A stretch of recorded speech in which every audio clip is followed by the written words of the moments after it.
Congratulations, felicitation, umaze gutera intambwe igaragara muri SQL. Kugeza ubu ushobora kwinjiza ibintu muri table yawe ya database, ushobora kubivanamo, ushobora guhindura ibirimo, ushobora gukora ndetse n'amahitamo atandukanye. Reka dufate akanya gato muri ino video turebe uburyo ushobora gukora table ukoresheje command. Muri video ibanzira muri ino somo twabonye uburyo ushobora gukora table ukoresheje graphical user interface cyangwa ahantu nk'ahangaha uza ugakanda ubundi ugashyiramo ibintu. Rero nk'uko ushobora gukora select, ugakora update, ugakora delete ndetse n'ibindi, hari command ihari yo kuba wa creating a table. Ahangaha reka dukore indi table y'abakozi ariko yo tuyite ibyiciro. Tuyashyiramo wenda nimero y'ibyiciro, dushyireho n'izina ry'icyo cyiciro. Reka dukore table nkwereka uburyo rero ikorwa ukoresheje command. Icyo gihe uraza hano ukandika create, uvuga ngo rema cyangwa kora table. Hano nkuko ubibona mbere yuko nkomeza urabona ko nkiri muri database y'abakozi, muri table hano yitwa umukozi, ariko hano ngiye gukora SQL ira creating iri table iri hano muri database y'abakozi.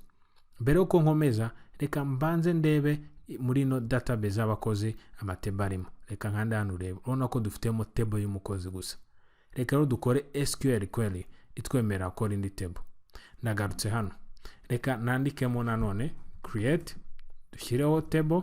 Hano bivuga ngo rema table, ugashyiraho izina. Reka tuvuge ino table yacu kuzitwa ibyiciro. Niturangiza tugafungura tuno dukubo. Hano mo hagati rero nutangira twandika ama column azaba agize ino table yacu. Reka tuyihe nimero.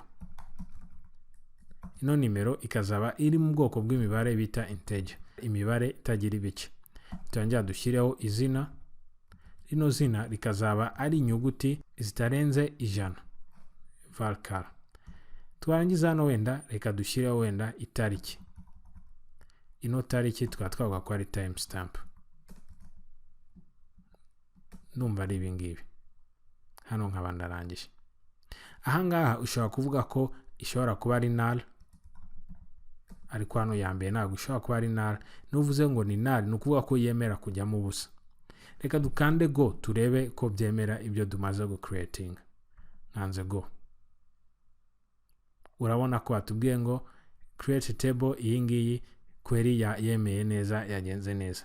Ninsuye hano muri database y'abakozi, ubona ko hajemo nanone indi table yitwa ibyiciro. Ni nkando hano ubona ko ibyiciro bihari, nakana ku structure kaduha nimero yandi twashyizemo, kaduha izina ndetse kaduha n'itariki. Reka turebe uburyo nanone rero hano reka dushyiremo amakuru makeya kugira ngo turebe uburyo dushobora kubikora dukoresheje SQL nkuko twabonye muri video ibanza. Hano turi mu byiciro. Nshobora kuvuga ngo insert into ibyiciro. Nangiza nkashyiraho udukubo, nkashyiramo amazina ya column cyangwa ko bijyamo. Iyo nimero, nangiye nshyireho izina, nindangiza hano nshyireho itariki. Hano nashyizeho ikosa nandika itakiri, ariko nta kibazo, reka nandika itakiri. Hano tuzareba muri video zikurikiye uburyo ushobora guhindura izina rya field nk'ingi no wayanditse nabi. Niturangiza hano dushyiraho value, tuvuge ko nimero wenda ari 1, turangiza tuvuge ibyiciro, tuvuge ubudehe. Niturangiza hano dushyireho timestamp, ariyo bivuga igihe. Dushobora gukoresha ino function ya now bivuga kano kanya. Reka dukore go turebe. Nanze go, ubona ko bigiyemo. Reka turebe amakuru agiyemo. Ninkanda kuri browser, ubona ko baduhaye kano kanya byo gukora ino video igihe cyayo, nangiza bakaduha izina ariyo twashyizemo ubudehe ndetse n'ibindi. Muri make ni gutya bakora kugira ngo ubashe creating a table ukoresheje SQL.